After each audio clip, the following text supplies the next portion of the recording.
김건희 머리에 수칠했다. 액막이 수칠했다. 저는 이 이야기를 먼저 한번 말씀드리고 싶어요. 하도 이상한 짓을 많이 하니까 국민들 시각이 이상하게 고정되어 있는 거예요. 김건희 비호감도가 60%가 넘잖아요.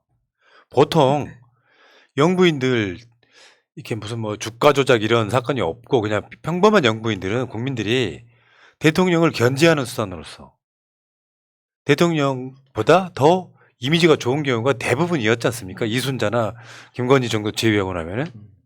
그러니까 그 에드와로 갔다 그러면서 무슨 머리띠도 아니고 저거 액막이 아니냐라는 국민적 의혹이 생기는 건 당연한 거 아니잖아요.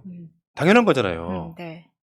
근데 저런 분칠은, 그러니까 수칠은 이때만 한 게 아니고 저 작년에 때는 그 아이빌리브 때 아닌가요? 네, 아이블리브 때도 했었습니다. 근데 김건희의 고민 중에 하나가 탈모가 있다 그래요. 그러니까 이전에 그 검찰총장 아마 이전 정도 됐을 사진인데 저 때도 무슨 발달장애인 관련해서 행사 때 찍힌 사진인데 잘 보시면 머리를 묶고 있는 여자가 김건희입니다.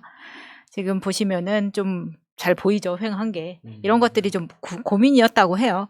근데 제가 봤을 때 최근에 사진에서 김건희가 저렇게 심하게 나온 것은 이제 수칠이라는 이야기가 있는데 저도 고민을 굉장히 많이 해봤습니다. 전문가로서 우리나라 최고의 김건희 전문가로서 정말 저게 가능한 것이냐. 근데 제가 봤을 때 수칠은 아닌 것 같다는 개인적인 결론을 내렸습니다. 왜냐하면 우리가 잘 생각해보면 숯은 이마에 칠한다고 해서 저렇게 칠해지지 않아요. 잘 생각해보세요. 숯 가지고 종이에 쓰는 것만 해봐도 잘 안 되거든요. 우리 생각처럼. 그러니까 목탄이라던가 연필이면 가능하지만 저거를 피부에 발랐을 때 저렇게 칠해지지 않습니다. 그렇기 때문에 저는 숯이라고는 생각을 안 하는데 대신에 우리가 생각해볼 수 있는 게 저는 예전부터 이제 저게 헤어 섀도우라는 제품이 있어요. 정상적으로 쓰면 지금 사진에서 보시는 것처럼 굉장히 자연스럽게 저렇게 칠하는 게 맞습니다. 그런데 영부인이잖아요. 그 영부인은 굳이 저렇게 헤어 섀도우를 쓸 필요가 없어요. 자연스럽게 쓰려면 지금 사진 보이는 것처럼 저 광고에서 보이는 것처럼 저렇게 쓰면 되는데 지금 김건희는 굉장히 과하다는 겁니다. 근데 영부인은 사실 본인이 원하면 뭐 성형외과 주치의도 다 있는데 굳이 저런 헤어 섀도우를 왜 씁니까? 서민도 아니고. 지금 할 수 있을 때 자기가 할 수 있을 때 최고급 서비스를 다 받아야 되는 거 아니겠습니까? 그러면 저거는 매일 씻어서 없애는 것보다는 제가 봤을 때는 가장 좋은 게 헤어라인 문신이 있어요. 아, 반영구 네. 문신이요? 그 문신은 그냥 저 라인에 따라서 하면 됩니다. 제가 봤을 때는 저렇게 하면 되는데 왜 안 하는가? 안 하는 게 아니라 제가 봤을 때는 과하게 했는데 이게 지금 저게 문신 아니에요 혹시? 네, 저건 물티처럼 보이는 게? 지금 문신인데 제가 그래서 문신이라고 추정을 하는데 김건희가 좀 과하게 했잖아요. 이제 저도 이제 눈썹 문신을 한 10여 년 전에 했습니다. 한 첫날은 사람들이 너 짱구 눈썹 뭐냐 이런 반응이 나와요. 제가 봤을 때는 12구 참사가 갑작스럽게 일어나서 정말 과한 상태에서 나온 게 아닌가라는 추측 하나 해볼 수가 있다고 근데 보고요. 윤석열도 했잖아요. 윤석열은 네. 그리는 건데 최근에는 안 하고 나와요. 그리지 그렇죠, 않고 그렇죠. 나오더라고요. 욕먹을까봐. 네. 그런 생각이 들어서 있습니다. 흑채나 아니면 아까 보여드렸던 헤어 섀도우 같은 경우에는 매일 해야 되는 번거로움이 있어요. 굳이 저렇게 할 필요가 있나요? 그럼 저게 문신일 가능성이 높다고? 네, 근데 제가 봤을 때 저 과하게 한 게 만약에 저게 시간이 지나도 저 상태로라면 정말 김건희가 욕심낸 거 아닌가라는 생각이 들어요. 근데 이게 수출 곱게 빻아가지고 아니, 뿌려가면서 스프레이하고 같이 고정시키면 그 흑차라고 방법은 있잖아요. 없나요? 아니 그걸 왜 굳이 하냐고. 좋은 방법이 있는데. 무서우니까. 아니 근데 이제 이야기 핵심은요. 대통령의 부인이라는 자가 그러니까 쉽게 표현하면 자기가 예뻐 보이는 데만 관심 있는 것처럼 보이는 거예요. 만약에 저기 즉석에서 그날 칠한 거라면 그 합동 분향소에도 저런 걸 하고 나오냐. 근데 그날 윤화인 도드라져 보였던 건 사실이잖아요. 그렇기 때문에 이제 저게 무슨 방어용이다 이런 이야기고도 나오는 거고 그 액막이 방어용. 근데 그날 이제 하얏트 갔다는 이야기도 나오는 거잖아요. 근데 그 하얏트 갔다는 이야기는 해석이 가능할 것 같아요. 왜냐하면 그런 장례식장을 가고 난 다음에 보통의 무속인들은 장례식장 일단 잘 가진 않습니다. 특별한 경우가 아니고서는. 너네들만 갔다 와 이렇게 이야기를 하거든요. 그리고 갔다 오고 나서는 편의점이 됐든 어디든 됐든 밝은 데 가서 사람 많고 밝은 데 가서 좀 털고 와야 돼. 그냥은 들어오지 마라고 말하거든요. 또 그런 이야기가 있어요? 네. 그렇기 때문에 그래서 일부러 빵집 갔다. 네, 사실이라면 그 사실 사실이라면 그 시간에 그 주위에 밝고 사람 많고 들어가기 쉬운데, 그러니까 경호원을 들고 들어가기 쉬운 데는 그런 특급 호텔밖에 없지 않겠느냐라는 추측을 예. 해볼 수 있다는 거죠. 근데 오늘이요, 한남동 관저 입주한다는 문자가 아주 이상하게 일부러 공개됐어요. 그 이야기 한번 해볼게요. 경호처장 문자가 걸린 거예요. 걸렸는데 저는 이거 일부러 노출했다고 보는 100%. 오늘 한남동 관저 입주한다라고 하는 문자지를 주고받는 게 언론사에 포착이 됩니다. 저 내용이 대충 뭐냐면요. 김종철 대통령 경호차장이 문자 여사님은 금일 11시경 한남동으로 이동 예정입니다. 어제 집무실, 이것도 골 때려. 집무실 해놓고 괄호 열고 커바나라고 돼 있어. 커바나가 집무실이야? 집기류 등은 거의 이사 완료. 여사님 이동 후 3층 짐 정리 진행 예정입니다. 그러니까 이걸 알리고 싶은 거야. 근데 왠지 저 보고는 했는데 저 짐을 본 사람은 아무도 없는 그런 상황이지 않을까 하는 생각도 드네요. 그런 느낌인가 봐요. 아니 정말 웃기는 게 대통령이 관저 들어가는데 이삿짐을 왜 싸 들어가요? 하다못해 변기까지 새로 맞춘 여자예요. 근데 지금에 와서 옷이나 몇 벌 가져가면 뭐 본인이 입을 거 그 정도는 이해를 하지만 거기에는 그냥 몸만 들어갔다 몸만 나오는 정말 그야말로 전세 시스템 아닙니까? 그러려고 본인이 그 안에 가서 리모델링하고 다 쇼한 거잖아요.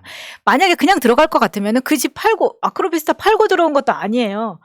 정말 본인이 진짜 편하게 쉬고 싶은 날에는 아크로비스타 가서 잘 수도 있을 만큼 거기에는 살림살이 다 갖다 놓고 그대로 놔두고 몸만 나오는 겁니다. 그런데 여기에서 이 문자에서 진짜 웃기는 거는 대통령은 온데간데 없고 여사님이 대통령 역할을 하고 있다는 거예요.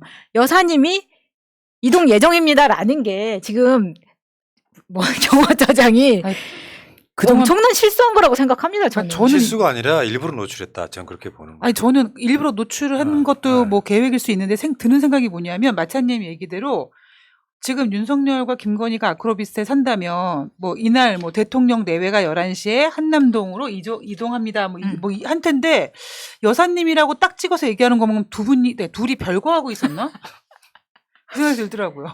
그러니까 사실은 일부러 노출한 거에는 맞는데 일부러 노출을 하다 보니까 여사님이라는 부분에서는 실수를 했다는 거죠. 여사님은 네. 윤석열과 따로 사는 그 느낌이 그냥 확 부부라면 같이 오는 게 맞을 것 같고. 아니 그리고 지금 주가 여사님이 된 상황이고 코바나의 집무실 같은 경우에도 코바나에서 옮길 게 뭐가 있어요? 여기는 대통령실이 아니라 관저잖아요. 집이라고. 네. 집에 보통은 그러면 코바나에 정말 가져가고 싶다고 한다면 대통령실로 옮겨야지 왜 관저로 옮기냐고. 진짜 웃기는 거 아닙니까? 맞네요. 무속에 관련된 거를 코바나 그 집무실에다가 보관하고 있었나 보죠.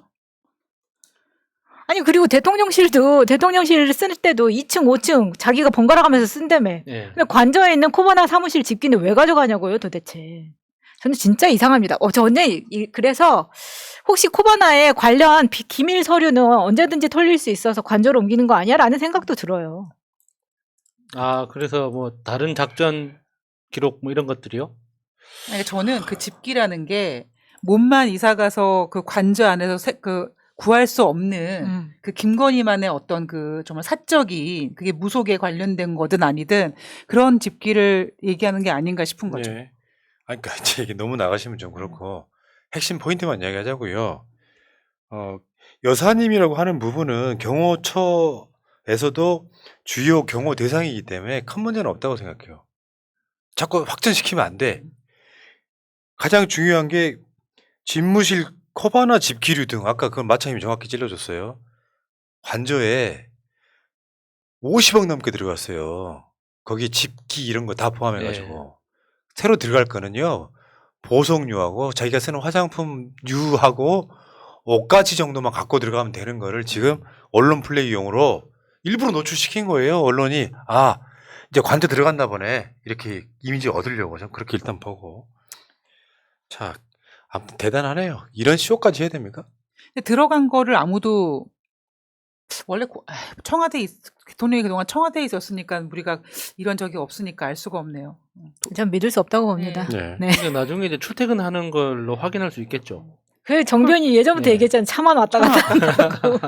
빈차만 왔다 갔다 해도 뭐. 아니 저는 오히려 이런 쇼가 왜 자꾸 관저에 들어가지 않느냐 그렇게 돈을 쳐드리고 왜 안 들어가지 않느냐 이렇게 우리가 국민들이 얘기하고 있는 상태에서 12구 참사가 일어났으니까 우리가 이제 웃자고 할 얘기는 아닌데 우리가 왜 이런 얘기를 해야 될지 모르겠습니다만 무서워서 들어갈 수 있겠느냐 이런 얘기를 하지 않습니까? 그러니까 그런 거 아니다라는 걸 보여주기 위해서 이런 문자를 공개해서 마치 국민들에게 들어갔다라고 그냥 이미지 주려고. 이미지 주는 이미지 게 주는 아닌가라는 거죠. 실제로 들어간 날은 우리가 예상을 했었잖아요. 선 없는 날이라고. 오늘 선 있는 날이라며. 뭐 그런 거죠. 뭐. 자, 알겠습니다. 진짜 희한한 것들 하나가 대통령과 대통령 부인이 돼가지고 나라가 골 때려요. 청와대에서 안 기어 나왔으면 딱 좋았을걸요.